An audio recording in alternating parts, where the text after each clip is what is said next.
So hello hi सलाम, मैं हूं Wasim Khan. Dear student, 11th online admission form कैसे फिल करते हैं इसका एक वीडियो हमने ऑलरेडी अपने चैनल पे डाल रखा है, जिसमें रजिस्ट्रेशन कैसे करना होता है वो हमने आपको बताया था, है ना। ये वाला आपने वीडियो देखा है जिसको काफ़ी ज़्यादा लोगों ने देखा है, 424 व्यूज़ इस पे दिखाए जा रहे हैं। अब हम आगे बढ़ते हैं कि प्रोसेस क्या होगा। अगर आपने रजिस्टर कर लिया है तो अब आप जो है आपको लॉगिन आईडी वगैरह मिल गया होगा। तो आप है ना, आप यहाँ पर लॉगिन पे क्लिक करेंगे तो आपको जो लॉगिन आईडी मिला है वो आप जो है ना यहाँ पर फिल करेंगे।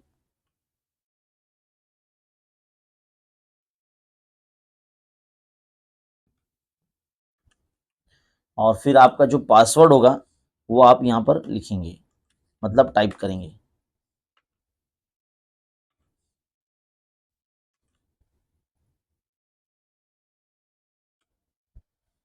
और फिर लॉगिन पर क्लिक करेंगे। अगर आपने एग्जैक्टली बराबर जो है डाला है लॉगिन आईडी पासवर्ड, तो आपका फॉर्म जो है ओपन हो जाएगा। और थोड़ा सा आपको ऐसा लगेगा, यहाँ पर नजर आएगा लिखा हुआ इनकम्प्लीट, है ना, यानी आपका फॉर्म कंप्लीट करना बाकी है। यानी इसमें क्या कंप्लीट करना है अब जरा आप देखेंगे। सारी जो चीज़ें हैं जैसे कि डिटेल्स है, ये सब आपने बराबर भरी है ना। स्टार्टिंग में पर्सनल डिटेल जो है आपको, देखो अभी पर्सनल डिटेल पे जैसे हमने क्लिक किया, राइट साइड लेफ्ट साइड में तीसरा ऑप्शन था पर्सनल डिटेल। तो यहाँ पर जैसे हमने क्लिक किया तो देखो हमको एक डायलॉग बॉक्स ओपन हुआ है। इसका मतलब है if you want to apply for in house quota admission. अब इन हाउस कोटा एडमिशन का मतलब क्या होता है? ऐसी कॉलेजेस जिसके अंदर, मतलब ऐसी स्कूल्स हैं जिनके अंदर कॉलेजेस ओपन हुई है 11th 12th, जो सेल्फ फाइनेंस्ड होती है ना। तो उसको इन हाउस कोटा बोलता है। मान लीजिए कि आप जिस स्कूल में पढ़ते थे, अगर उसके अंदर 11th 12th है तो आप उसी के अंदर अगर एडमिशन लेना चाहते हैं तो आपका एडमिशन इन हाउस कोटे में हो जाएगा। Enter the correct UDISE code. अब हर स्कूल का ना एक यूडाइस कोड होता है, तो आपको फिर उसका यूडाइस कोड डालना पड़ेगा, इंडेक्स नंबर डालना पड़ेगा आपके स्कूल के सर्टिफिकेट पे से देखकर।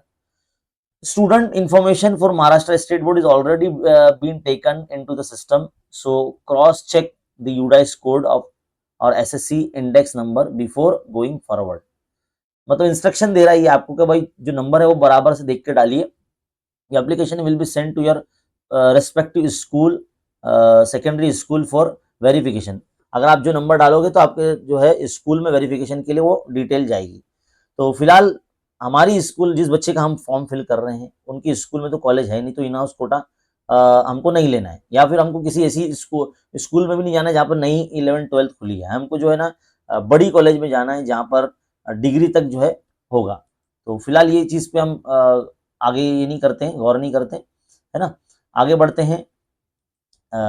अलग अलग जो डिटेल यहाँ पर ऑलरेडी डाली हुई है, आप देख सकते हैं यहाँ पर जो लेफ्ट साइड में भी ऑप्शन दिख रहा है। ये जो ऑप्शन होता है जिसमें इंफॉर्मेशन आपको नजर आ रही है, जैसे कि कैटेगरी, इस पे हमने क्लिक किया था तो यहाँ पर देखो सारी चीज पे नो करना है, क्योंकि इसमें जो क्वेश्चंस दिखाए गए हैं वो ये है कि क्या एप्लीकेंट, यानी जो आप फॉर्म फिल करने वाले हैं, क्या वो दिव्यांग है, मतलब डिसेबल्ड है क्या? तो हमने लिखा है नो, ये बच्चा डिसेबल नहीं है ना।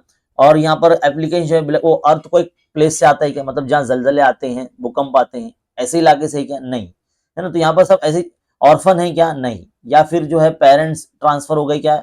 नहीं। तो इसके लिए नो पर क्लिक करना है। तो यहाँ पर मैक्सिमम चीजों पे नो ही आएगा। एक्स आर्मी पर्सन है क्या, या बाप दादा फ्रीडम फाइटर थे क्या, है ना। तो ये ABCD ये सब, यही सब क्वेश्चन है यहाँ पर।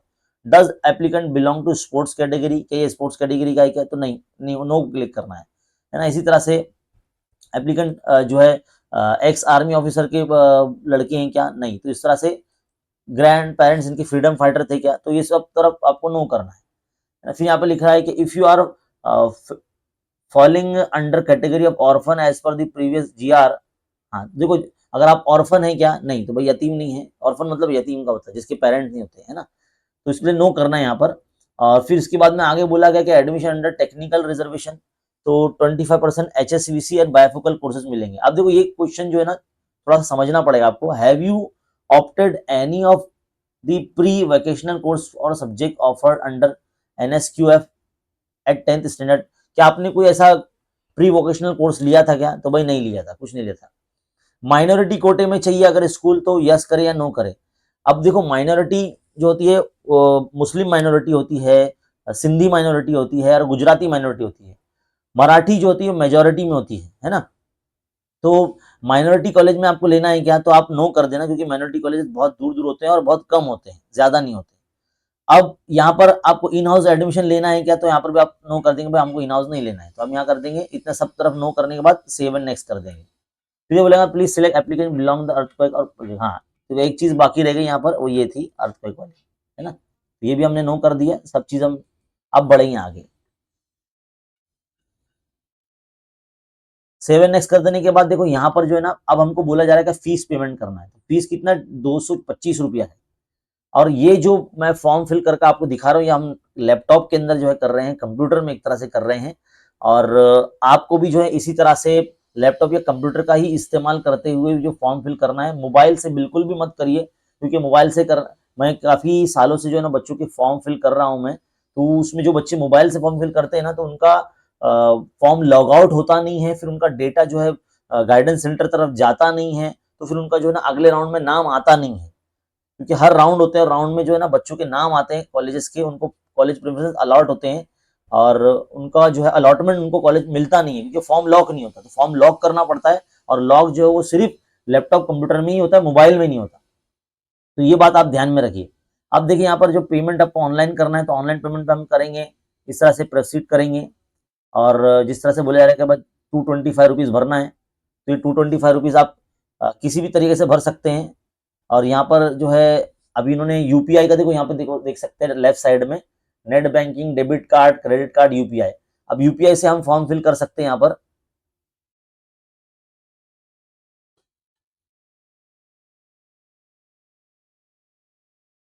अब यूपीआई से ना आपको यूपीआई आईडी डालना पड़ेगा।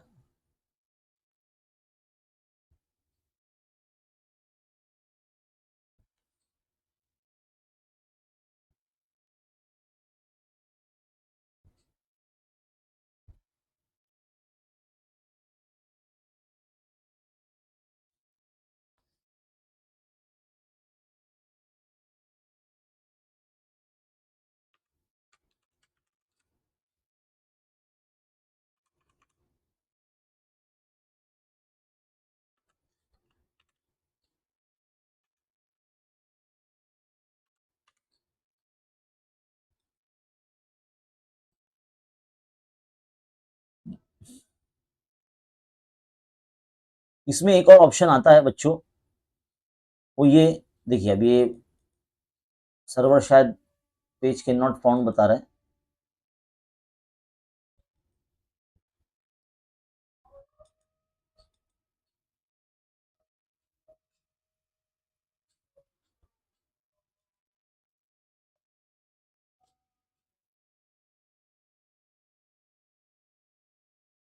इसमें उन लोगों ने क्यूआर कोड का ऑप्शन नहीं दिया है, तो क्यूआर कोड हम चाहते हैं कि क्यूआर कोड से जो है पेमेंट हो जाए।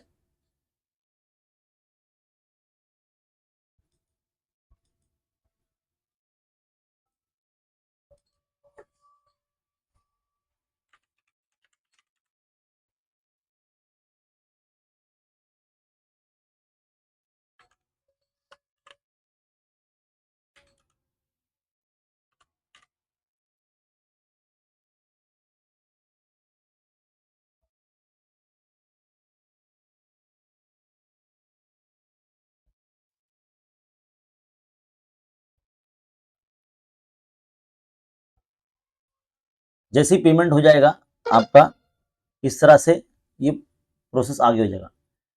अब यहाँ पर जो है डायलॉग बॉक्स ये आ रहा है फीस पेमेंट करने के बाद, as you have not selected any reservation category and use SSC marks detail are already been taken from the SSC board, है ना, application will be auto verified. अच्छा, तो हमारा ऑटो वेरीफाई हो जाएगा, तो इससे कुछ टेंशन लेना नहीं है, डरना नहीं है कि भाई ये क्या बता रहा है, ये क्या है। तो ये बस बता रहा है कि भाई ऑटो वेरीफाई हो जाएगा, क्योंकि आप फ्रेशर है, अभी अभी आपने एग्जाम दिया और अभी फिलहाल आपका रिजल्ट आया नहीं है। 27 तारीख कल के दिन जो है रिजल्ट आने वाला है, और ये 26 तारीख को फॉर्म फिल किया रहा है।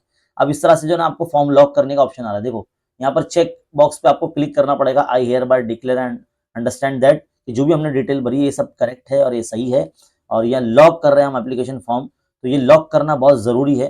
जैसे हम लॉक करते हैं, तो ये बोलेगा कि भाई do you want to lock your application form, confirm करना है। अगर आप लॉक कर देंगे तो you will not be able to modify, change या एप्लीकेशन फॉर्म, आप जो है ना इसमें कोई चेंजेस नहीं कर सकते, है ना। तो इस तरह से फिर हम लोग जो है ना कंफर्म कर रहे हैं, अब ये चेंज नहीं होगा। अब इसका हम प्रिंट आउट निकाल सकते हैं। प्रिंट आउट कैसे निकालेंगे, प्रिंट एप्लीकेशन फॉर्म पे क्लिक करेंगे तो इस तरह से पीडीएफ फाइल में आपके सामने कन्वर्ट होकर आ जाएगा।